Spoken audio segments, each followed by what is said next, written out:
दोस्तों, नंबर 10 पर नाम आता है उत्तर प्रदेश के बाहुबली डॉन धनंजय सिंह का, जिनका विवादों से पुराना नाता रहा है। कभी किसी नामचीन की हत्या के पीछे तो कभी सूबे की राजनीति में दखल पर। जब इन्होंने लखनऊ विश्वविद्यालय पहुंचकर छात्र राजनीति में कदम रखा तो पूर्वांचल के छात्र इनके साथ हो गए। 27 साल की उम्र में भी इन्होंने विधानसभा चुनाव को चौंका दिया था जब वे सांसद चुने गए थे। हालांकि इसके बाद वर्ष 2014 और 2017 के चुनाव में हार का सामना करना पड़ा। धनंजय सिंह एक बहुत ही कुख्यात बाहुबली अपने टाइम के डॉन रहे हैं। दोस्तों, इस लिस्ट में 90 नंबर पर नाम आता है डीपी यादव का। चुनावी दौर में ये एक बड़े बाहुबली नेता हैं। यादव का शुरुआती दिनों में दूध बेचने का काम था, लेकिन जल्दी पैसा कमाने की चाह में दूध को छोड़कर शराब के धंधे में उतर गए। शराब के कारोबार में बहुत अधिक लाभ होने से फिर इनके बाद इन्होंने राजनीति में कदम रख दिया। वर्ष 1979 में पहली बार विधायक बने और मुलायम ने पंचायती राज मंत्री बना दिया था। इसके साथ सख्ती से पेश आते थे।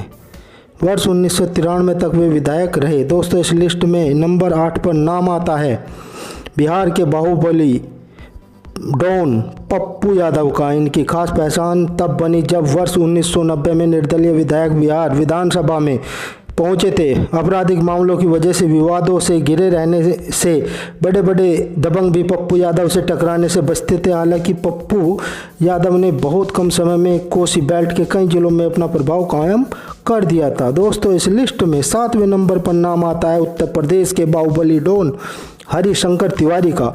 बचपन का नाम उस समय जेल में बंद होते हुए और जीत हासिल की राजनीति में अपराधी के दरवाजे खुल गए थे। शंकर तिवारी जेल की सलाखों के पीछे विधायक बनने के बाद लगातार 22 वर्षों तक चिल्लू पार विधानसभा सीट से विधायक रहे। लगातार यूपी कैबिनेट में मंत्री भी रहे। इनको वर्चस्व इतना ज़्यादा था कि निर्दलीय चुनाव जीतने के बाद भी हर पार्टी की सरकार में मंत्री बने रहे। दोस्तों, इस लिस्ट में 6ठे नंबर पर नाम आता है उत्तर प्रदेश के बाहुबली 2 अतीक अहमद का। वर्ष 1989 में 17 साल की उम्र में ही हत्या का पहला मामला दर्ज हो गया था। इसके बाद उन्होंने कभी पीछे मुड़कर नहीं देखा। इनके खिलाफ लखनऊ कोर्ट, चित्रकूट, इलाहाबाद में हत्या, अपहरण और जबरन वसूली से भी ज़्यादा आपराधिक मामले दर्ज हैं। इनके खिलाफ सबसे ज़्यादा मामले दर्ज हैं। इनके अलावा कई मामले में बरी हो चुके हैं। अपराध की दुनिया में नाम कमाने के बाद इन्हें समझ आ गया कि सत्ता की ताकत बहुत ज़रूरी है। इसी वजह से उन्होंने राजनीति का रुख किया। अतीक अहमद वर्ष 1989 में पहली बार इलाहाबाद विधानसभा सीट से विधायक बने थे। इसके बाद वर्ष 1993 में चुनाव निर्दलीय प्रत्याशी के रूप में लड़े और विधायक बने। समाजवादी पार्टी और यह एक बार फिर से विधायक चुने गए थे। इसके बाद उन्होंने वर्ष 1999 में अपना दल का दामन थाम लिया था। प्रतापगढ़ से चुनाव लड़े, हार गए, लेकिन वह 2002 में इसी पार्टी से विधायक बन गए। वह 2003 में जब यूपी में सपा सरकार बनी तो इन्होंने फिर से मुलायम सिंह का हाथ पकड़ लिया था। वह 2000 में फूलपुर सीट पर सपा की ओर से संसद चुने गए थे। दोस्तों, अतीक अहमद एक कुख्यात बाहुबली नेता हैं। दोस्तों, इस लिस्ट में 5वें नंबर पर नाम आता है बिहार के बाहुबली डॉन अनंत सिंह का। इन पर हत्या, फिरौती, अपहरण की कुल 30 से भी ज़्यादा आपराधिक मामले दर्ज हैं, लेकिन अकेले ही बिहार के बाढ़ थाने में 30 संगीन मामले दर्ज हैं। यह अलग बात है कि अनंत सिंह अपने रसूख के दम पर कई मामलों में बरी हो चुके हैं। लोगों में भी छोटे सरकार नाम से चर्चित आनंद सिंह इन दिनों पटना के बेऊर जेल में बंद हैं। इनको हत्या और अपहरण के मामले में गिरफ्तार किया गया है। यह मामला 4 युवकों की हत्या का है। उसकी पकड़ बनानी शुरू की। इसी दौरान उनकी मुलाकात नीतीश कुमार से हुई और वह 2005 में मोकामा से चिड़ियों के टिकट पर चुनाव जीत गए। इसके बाद वह 2010 में बीजेपी के टिकट पर मोकामा से विधायक चुने गए। 2015 के चुनाव में लालू की पार्टी से गठबंधन के कारण जेडीयू ने सियासी नुकसान को देखते हुए अनंत सिंह का टिकट काट दिया। हालांकि अनंत सिंह निर्दलीय चुनाव में उतरे और जीते भी। हैरानी की बात यह है कि अनंत सिंह जैसे नामी अपराधी को राजनीति में लाने वाले नीतीश कुमार की छवि सुशासन बाबू की है।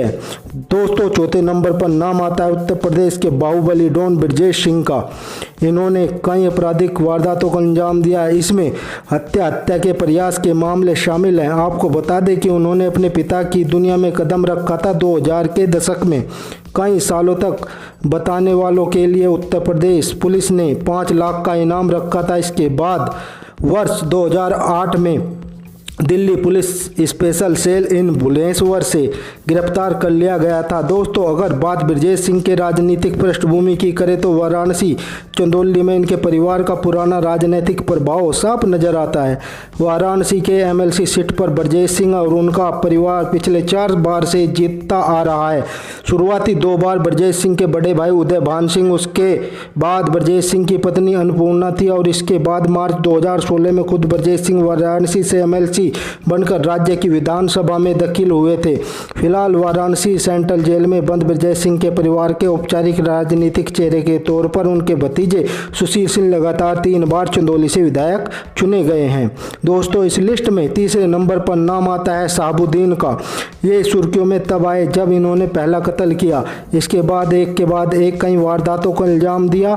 इसके बाद इन पर कई मुकदमे दर्ज होते चले गए। इनके हौसलों को देखते हुए सूचित कर दिया गया था कि राजनीतिक गलियारों में इनका नाम उस समय चर्चा में आया जब उन्होंने लालू यादव की छत्र छाया में जनता दल की युवा इकाई में कदम रखा। पार्टी ने विधानसभा का टिकट दिया जिसमें शहाबुद्दीन ने जीत हासिल की। इसके बाद वर्ष 1995 में भी उन्होंने जीत हासिल की थी। इनकी ताकत को देखते हुए पार्टी ने 1996 में लोकसभा का टिकट दिया और शहाबुद्दीन ने इसमें भी जीत का परचम लहराया। दोस्तों, आगे चलकर हत्या और अपहरण के मामले में वर्ष 2007 में शहाबुद्दीन को आजीवन कारावास की सजा हुई। आपराधिक मामलों में सजा मिलने के बाद चुनाव आयोग ने शहाबुद्दीन के चुनाव लड़ने पर रोक लगा दिया। इसी वजह से वह 2009 और 2014 के लोकसभा चुनाव में शहाबुद्दीन ने अपनी पत्नी को मैदान में उतारा। हालांकि दोनों बार उनकी पत्नी को हार का सामना करना पड़ा। फिलहाल शहाबुद्दीन मंडल कारागार में बंद है। एक साथ कई मामले चल रहे हैं और कई मामलों में सजा सुनाई जा चुकी है।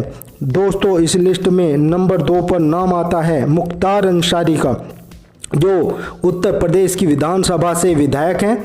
पिछले 15 साल से जेल में बंद हैं, लेकिन इन पर आपराधिक मामले इतने ज़्यादा हैं कि हत्या के प्रयास और अपहरण के कुल 50 से भी ज़्यादा आपराधिक मामले दर्ज हैं। इन पर 2005 में मऊ में हिंसा भड़काने का आरोप लगा। इसके बाद उन्होंने अपने को पुलिस के सामने सरेंडर कर दिया था। इसके बाद से जेल में बंद शुरुआती दिनों में गाजीपुर जेल में रखा गया था और बाद में आगरा जेल में शिफ्ट कर दिया गया था। मुख्तार अंसारी जेल में बंद होने के बावजूद मुख्तार अंसारी का पूरा पूर्वांचल में दबदबा कायम है। रेलवे, ठेकेदारी, शराब और खनन के धंधों पर इनका एक तरफा राज है। इनके सबसे अलावा मुख्तार अंसारी की छवि गरीबों के रॉबिन हुड के रूप में भी है, जो अमीरों से पैसा छीनकर गरीबों में बांटते हैं। मऊ के लोगों का मानना है कि सिर्फ दबंगाई नहीं बल्कि बतौर विधायक भी मुख्तार अंसारी ने अपने संसदीय क्षेत्र में बहुत काम किया है। आपको जानकर आश्चर्य होगा कि इन्होंने अपने संसदीय क्षेत्र में स्कूल वाले, सड़क और अस्पताल के निर्माण में अपनी विधायक निधि से 20 गुना ज़्यादा पैसा खर्च किया है। दोस्तों, इस लिस्ट में पहले नंबर पर नाम आता है उत्तर प्रदेश के बाहुबली डॉन रघु प्रताप सिंह का उर्फ राजा भैया का। इनका नाम यूपी के सबसे विवादित चेहरे में गिना जाता है। ऐसा माना जाता है कि हत्या और अपहरण इनके लिए बहुत आम बात है। राजा भैया और इनके ऊपर आपराधिक मामले इस बात का सबूत है कि इस बाहुबली डॉन का जुर्म की दुनिया से कैसा नाता है। राजा भैया ने ऐसे कारनामों को अंजाम दिया है जिससे इनका नाम हमेशा सुर्खियों में रहा है। वर्ष 2012 के विधानसभा चुनाव के दौरान राजा भैया ने चुनाव आयोग से जो हल्फनामा जमा किया था उसके अनुसार इन पर हत्या के प्रयास और अपहरण के दर्जनों मामले लंबित थे। दोस्तों, अगर बात राजा भैया के राजनीतिक जीवन की करें तो वर्ष 1993 में उन्होंने पहली बार कुंडा विधानसभा सीट से निर्दलीय प्रत्याशी के रूप में चुनाव लड़ा और जीत हासिल की। इसके बाद उन्होंने 2002, 2007, 2012 और 2017 में हुए चुनाव में रिकॉर्ड मतों के अंतर से जीत हासिल की थी। इनकी खास बात यह है कि यह हर बार पिछली बार की तुलना में ज़्यादा वोट में जीतते हैं। बद्री राज घराने के कुआ और 6 चुनावों में अपराजय राजा भैया 25 सालों से निर्दलीय विधायक हैं। अगर 2017 की चुनावी हल्फनामे की बात करें तो इनके खिलाफ केवल एक मुकदमा लंबित है। दोस्तों, यह भारत के टॉप 10 बाहुबली